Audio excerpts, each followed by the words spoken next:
Hello and welcome to this week's ARCoaching questions. 3 questions. They are veins across your abs a good thing? Time off work and wanting to eat everything? Pretty common. And flexible dieting versus restrictive dieting. So, into question number 1. I hope you find these informative, and if you've got any questions, feel free to drop them in the comments. Are veins across your abs a good thing? Well, depends on what you're determining as a good thing. For most people, it's going to look pretty disgusting. Potentially for a bodybuilder coming into stage shape, then it's probably a good sign of a level of leanness. So, what does something like veins across the abs show? Well, that you're very lean. But it doesn't mean that you've got to have veins across your abs to be lean. Everybody's level of vascularity is going to differ.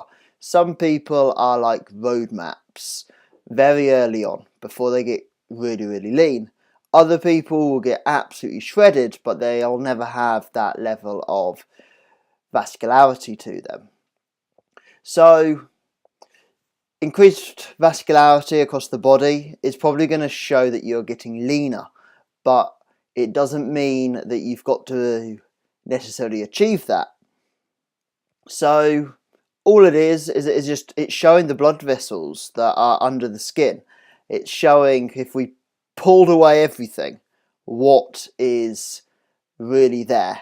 Same as muscular striations, when you can see kind of the direction of the muscle fibre under the skin because you are that lean, then it's all a good sign in terms of somebody wanting to become lean.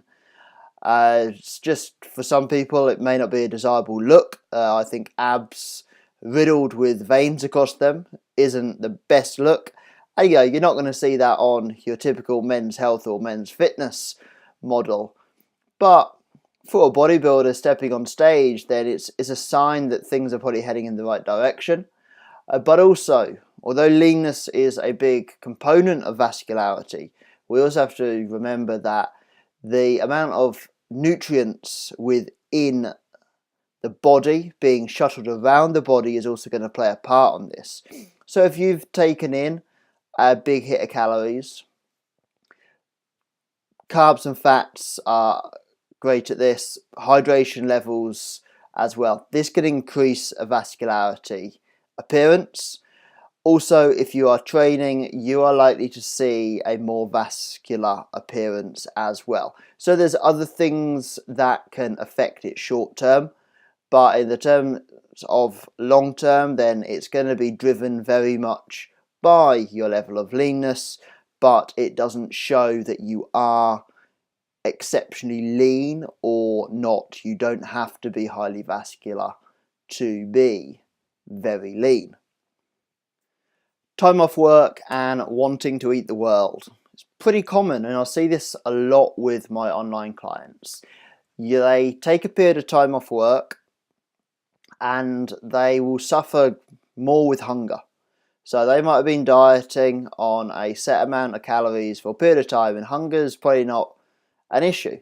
But they have some time off work, they've got some more free time, they plan a couple of social events, and all of a sudden their mindset shifts to be more food focused. And a lot of this comes down to just staying busy. If you sit around on a day off and just constantly think about food, you're going to make yourself feel a lot more hungry. So I tell them all, on a day off, enjoy it, relax, but stay active, stay motivated, and keep doing things. Set yourself projects. Don't just sit there and fester on the sofa in front of a Netflix series, because all you're going to do is think about what you can eat after every single episode, and it's really common. We have to remember that when we are at work, when you're in your normal environment, so let's just take a nice simple 9 to 5 job. You wake up, you have your breakfast, you then commute to work. Well, you can't eat whilst you're travelling in most cases. You then get to work. It's probably chaos when you get into work. So you're straight in, and then you don't get time to think about food maybe until 11 o'clock on a break period. You're then back to work, and then you don't really get to think about food until your lunch, which is probably going to be about 1, 2 o'clock time, and then you don't get a time until 5 o'clock to think about food, which chances are, if you're watching this or you're one of my clients, you're then probably heading off to the gym after that. So the periods of time where you can eat are already controlled, and because you know they're controlled, you've already planned the day in advance. You've already prepped your snacks, you've already prepped your lunch, you've already got your pre-workout meal, and you know what you're going to have after you've been to the gym. So it's very common that when we have time off, when we are away from that structure, that we can become more food focused because we've got more time to think about it. We've got more flexibility throughout the day to be able to eat as and when we want. Team that up with the fact that normally when we have a bit of time off, we're probably going to meet up with friends and family, potentially have a meal out. We're probably going to go out and do things on a nice day as well, and there's normally going to be food around. So it is very common that when people are outside of their normal structure, so predominantly most people's day is going to be governed by their work. This can also be why people can struggle more with weekends, because you've got more freedom on a Saturday and Sunday and you're not structured by your Monday to Friday job. So just bear that in mind. On a day off, use those days. Now, still try and apply some structure to those days on things that you're going to get done throughout the day in order to keep your mind focused on being productive and getting stuff done, rather than on what your next food is, what you can eat, what you can't eat, what does and doesn't fit your calories and macros. So hope that helps. It's pretty common. I find it with a lot of people that if you are not within that structured routine, it is easy to struggle in terms of wanting to eat more just because the option's there. And your work life removes that option. Flexible dieting versus restrictive dieting. So what am I talking about first? Flexible dieting, I'm talking if it fits your macros, tracking your calories, and ideally, if you're somebody who is training and who cares about your strength, physique and performance, you're also manipulating your protein, carb and fat intake as well. Restrictive dieting, well, a diet that just, instead of saying you can have anything, it's just got to fit, I'm talking something where it's like you can only eat these foods, you can only eat certain foods, there's a clear kind of you can eat these and you can't eat these. These will give you amazing results, these are the spawn of Satan and will destroy your results in 30 seconds. So, flexible, restrictive. What's the pros? What's the cons? Well, I am personally an advocate of flexible dieting, but there is times where having a more restrictive approach can be very beneficial. And it's very much the fact that with flexible dieting, there's just too much choice. And when there's so much choice, you can get lost. You can spend all day thinking about food, swapping this for that, trying to make your diet feel so un-diet-like that it's more stressful than dieting. So I personally like flexible dieting because it means you can still eat majority of the foods you enjoy most of the time.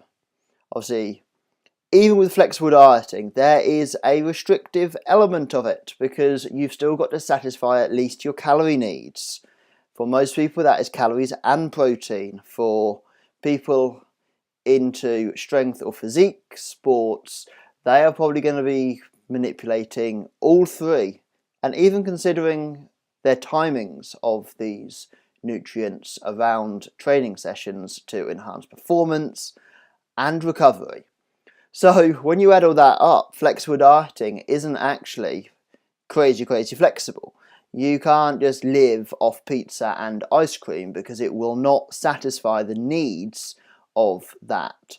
If you're purely basing on calories, yes, you can but health, probably not going to be the best. You're going to be missing out massively on micronutrients. Protein's going to be down, and like food volume just is not going to be sufficient enough to keep you feeling full for a long period of time. When we then look at something very restrictive, what that does is it gives very clear structure. And for a lot of people, that's what they need initially. And even with flexible dieting, you need to understand how to structure those meals over the day. So with a food plan, you've probably got maybe 4 to 6 meals. You've got your 2,000 calories equally divided, and whoever's designed that will have probably considered your macronutrient intakes within them and along with your food preferences. So they probably haven't included loads of things that you could maybe possibly have. It's just eat this, eat this, eat this. And for some people that can be really, really beneficial because it removes the choice of everything and keeps them focused. And that there gives that benefit of that person can clearly see what they've got to do. They know that they've got breakfast, they've got their oats. They know lunchtime, they've got their chicken pasta salad. They know in the evening they've got their chili on a jacket potato with a side of veg. They know that they've got one protein bar for a snack, and they've got a protein shake and a banana post-training. Done, done, done. They might have 2 or 3 variations of that, which they just repeat through the week, provide them enough variation whilst keeping them on track. Whilst if they know they can eat anything, they potentially will eat anything, and they may situate all this food at times that are not beneficial to them. They might end up eating so much of the calories for their breakfast that they can't then shift. They haven't got enough calories later on in the day, or they may go all day not eating and then find that they've got too many calories to try and consume in the evening. So having a flexible approach has its benefits, but so does having a restrictive plan, because it does teach structure. And once you've got that structure in place, you can then manipulate. You can swap your banana for an apple, because in terms of macros, there's probably not going to be a big difference. You can swap your meat choices. You can swap your salad leaves. You can swap your dressings and your sauces. But that restrictive diet initially can be very beneficial. Also, when it comes to going to the shop, if you're somebody who's quite impulse buy and you buy all the sweets and the chocolates on the £1 deal at the end of each aisle, well, if they're in your cupboard, you don't know what's there. Yeah? If they're in your cupboard, you don't know what's there. You do. They're in your cupboard. If you buy those and they're in your cupboard, they are then a temptation. Whilst if somebody's on a food plan, they know exactly what they're going to be eating every single day, every single week. So you can just buy what you need. You don't have to buy foods that you may or may not want. Whilst with flexible dieting, because you could potentially incorporate some of that to your diet, you will tend to buy it. And for some people, just having that food in the cupboard could act like a trigger food, and it can then derail them. So loads of pros, loads of cons. There's not a right or a wrong way when it comes to flexible dieting versus restrictive dieting. And the two do cross over. They do work hand in hand, because if you're dieting, even with a flexible approach, you'll be surprised just how restrictive that can become if you are hitting every single point to optimize performance in the gym and strength. So I hope that's kind of giving you a little bit of there's not a right and wrong way. I think it is very good to know how to make your flexible plan structured enough to like a rigid plan that you can get the benefits out of it. But I also think if you're somebody following a rigid plan, you need to know how to break that rigidity in certain situations to be able to make your diet more adherable over a longer period of time. Thank you for listening to this week's coaching questions. I hope you found things informative, hope you found them helpful.